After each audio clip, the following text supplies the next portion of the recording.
already dealt with days of blistering cold, but as you can see from the feels-like temperatures, this morning could be the worst yet. It will be the coldest morning of the polar blast. These are the temperatures right now, though the good news is they'll gradually tick upwards today. Still, it won't be enough to melt the ice and snow that's built up over the past few days. Could make for a slippery commute. We have Tom tracking that. David Horrocks out on the roads as well, but we're going to check in with the birthday boy first, Matt Kirkwood.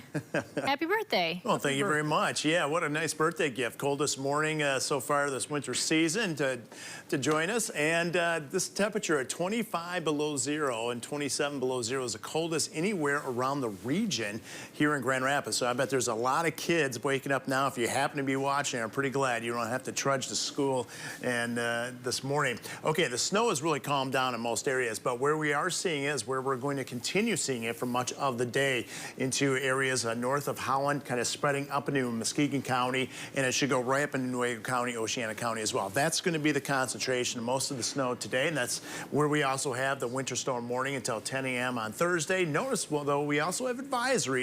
What's going to happen is there's going to be a clipper system coming in, and some of that snow is going to eventually spread inland later on this afternoon and tonight. Current visibility, not a surprise, lowest in the Muskegon area, and this is not going to be a treat driving around today. No matter where you are, we're going to have some blowing snow, but the worst of the conditions will be US 31 northward out of Holland. You can see right now, well, there's a little bit of bare pavement. That's some good news there in the interchange, but without a doubt, you can see, good to see that plow out there on the Shoreline Drive area. That's going to be snow covered all day long. Now, temperatures right now, 5 below in Kentwood, 6 below in Portage, a little bit warmer at the lakeshore, and then you factor in that wind, which is pretty consistent around 20 to 25 below zero in terms of those wind chills, especially from Grand Rapids to the south. And it looks like blowing snow. That's the main deal today. Well, more specifics on the forecast going forward and when it will break out of some of this cold coming up. But boy, Tom, I was driving to work today. I'm thinking this is not going to be a fun one. No, I actually think the roads are in worse shape this morning than what they were yesterday morning because you don't really have as much of that snowpack on them anymore. Definitely, I think maybe hit 35 on the freeway because you can see the sheen on the road, which is going to create for some very slippery conditions. So please use caution this morning if you do have to make a morning drive somewhere.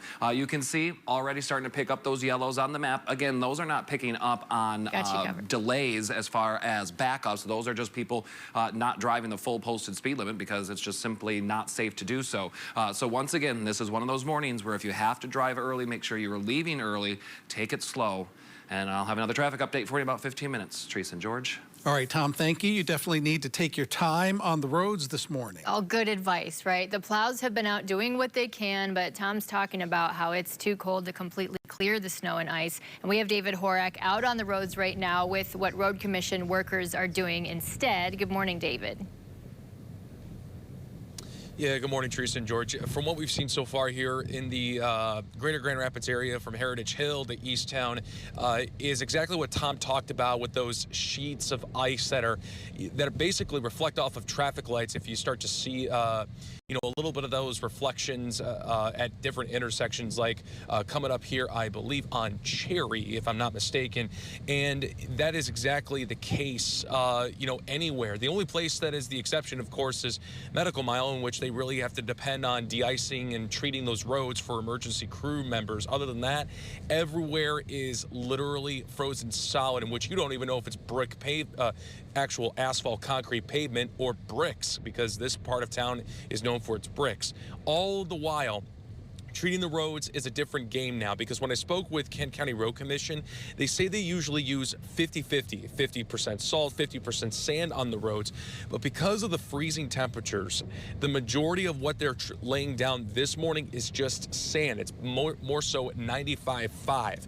They say there's just enough salt in the mix so that the material doesn't freeze to the truck and allows the sand to stick to the road. And this is important when the roads when the roads are packed down with snow and ice like this morning. That really is something that we get when we're mechanically removing the snow and traffic driving on it. It kind of packs on there, and we're just kind of putting this abrasive, this sand on top of that shined up kind of snow and ice to provide that traction to the tires that are driving on top of it. And Matt, we appreciate the birthday present of a warm-up on the way later today from your end of things. And the Road Commission on that note does expect the roads to be much better by Thursday morning's commute. So in the meantime, we're staying warm in Grand Rapids. George and Teresa, back to you.